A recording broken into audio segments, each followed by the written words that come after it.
At its early access, Baldur's Gate 3 has 6 starter classes available, and classes matter a lot more than they did in Larian's previous RPG, Divinity Original Sin 2. But it's also not as simple as choosing your virtual job either, as the Baldur's Gate 3 character creator follows a lot of the same rules as classic Dungeons & Dragons. Your character's race and the abilities that go alongside your bloodline also play a huge part in your build. So I thought I'd go through some of the most effective combinations for each class and race combo, from the start of the game up until your 3rd level, for all those out there who want to min-max their experience.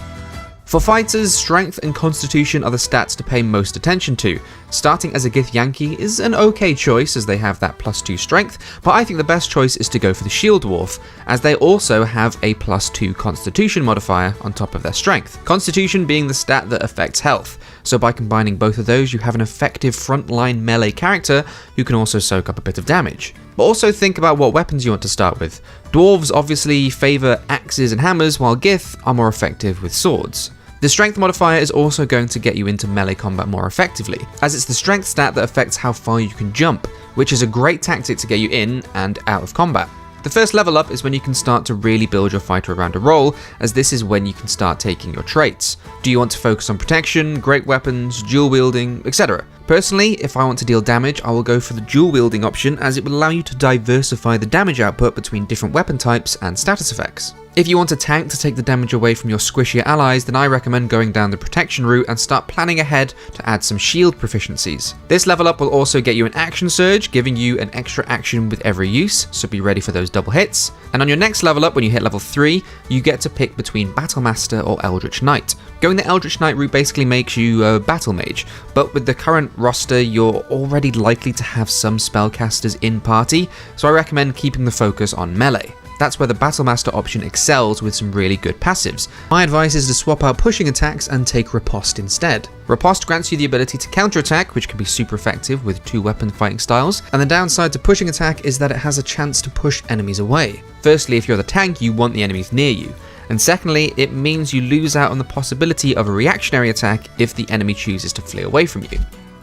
Rangers have the option to choose their favoured enemy, and an option for their Natural Explorer perk. A lot of this feels like it will be more useful beyond the Act 1, which is what's included in Early Access. Personally, I think players should either go for Magebreaker, which gives access to True Strike Cantrip, and some experience in Arcana. For the second option, I chose Beast Tamer because it allows you to take on a familiar. These are pretty small and squishy, but it can be a good distraction for enemies, as well as having some fairly decent status effects like poison or blindness. Be aware though, at level 3 this is going to be pretty much completely replaced by something far better. One strong choice for race is Wood Elf for their high dexterity and fleet of foot abilities, but I think the better option if you want to play that kind of stealth sniper role is the Lightfoot Halfling, as they have high dexterity, are stealthy, and have the race ability of Lucky, which allows them to reroll all 1s, which means critical fails will be an extremely rare sight for you. Your first level up should be focused on archery, as the rest of your options here are going to be done much better by pretty much any other party member you're taking with you.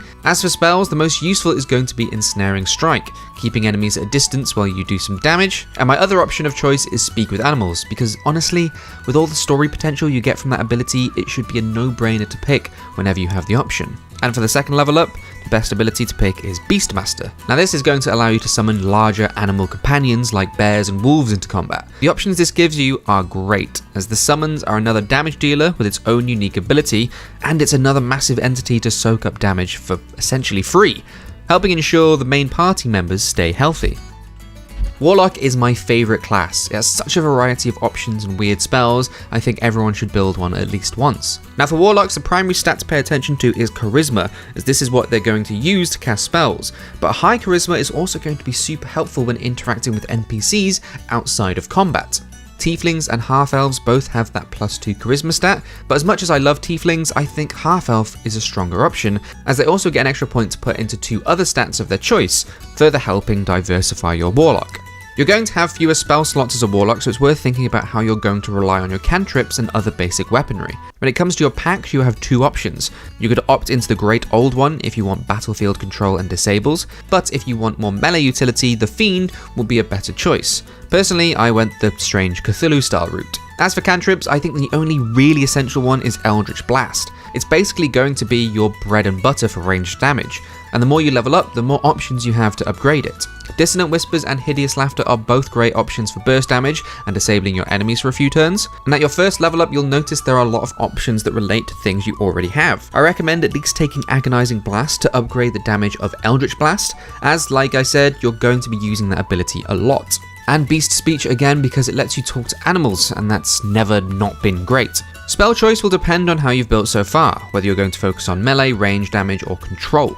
Charm Person will help out here and there in battle against humanoids, but for an option that's pretty much always usable, taking the Hex enchantment as a bonus will make the rest of your attacks sting that little bit more. Level 3 grants access to Pact of the Chain, another summoning ability, although rather than the normal familiars, you get to pick from imps or quasits. Much more powerful with much more potent poisons than your average familiars. And for my final spell choice, I'd say either Misty Step for keeping you on the high ground, or if you feel like you need a little AoE, Shatter is a great option. But again, when it comes to spells, it is really going to be down to how you've played that character so far.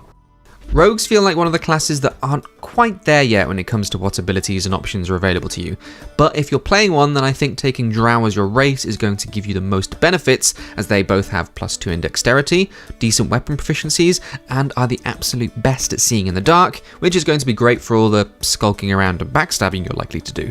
One thing you should bear in mind is that you need to be getting behind enemies as much as possible to take advantage of sneak attacks. Your first level up is going to help you there, as it's going to allow you to take dash as a bonus action, meaning you can rush behind an enemy and still have the ability to plunge your daggers in. If you want to mix things up, come level 3 you can add some spellcasting by taking Arcane Trickster, but again, as you're likely to have a spellcaster or two already at this point, I say keep to what you know and go for the Thief option and continue to focus on stabbing spines. The Thief choice will also mean you take less fall damage if you're knocked from your high ground hiding spots, but Fast Hands is the biggest bonus as it gives you an extra bonus action. So that's either an extra dash or more opportunities to attack with your offhand weapon.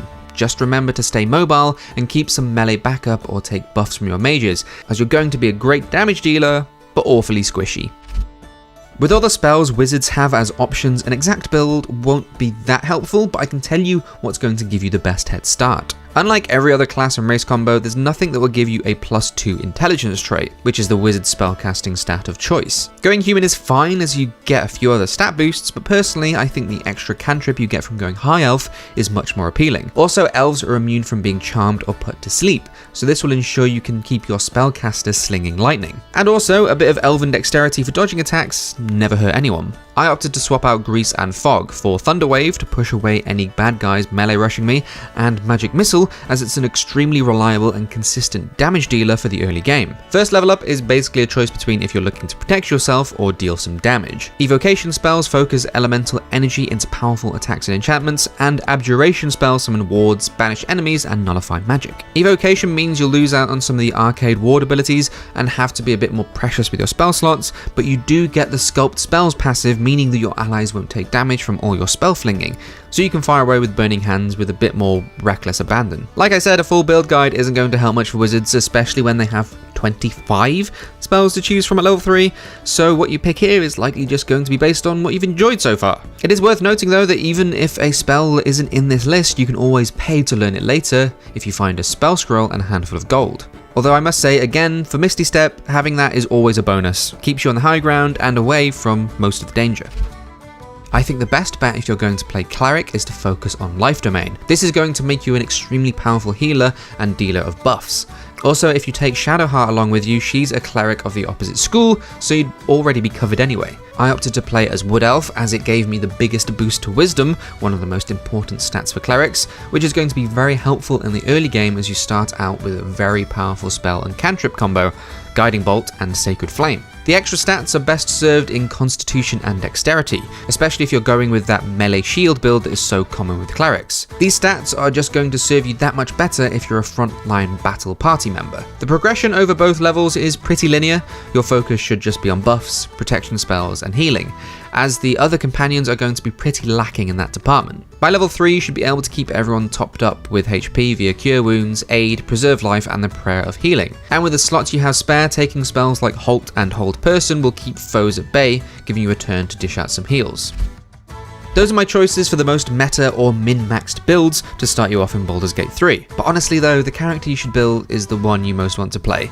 There is absolutely nothing wrong with playing a Githyanki cleric, a dwarven mage, or a human fighter. It's a role-playing game with such depth and creativity that despite this build guide, the best piece of advice I can give you is to experiment and be creative. But regardless, I hope you enjoyed this video. If you did, hit the like button and let me know your favourite class builds in Baldur's Gate 3, and what classes and races do you hope Larian adds next. Until the next video, you can find me on Twitter @IrregularDave, and I'll catch you in the next one.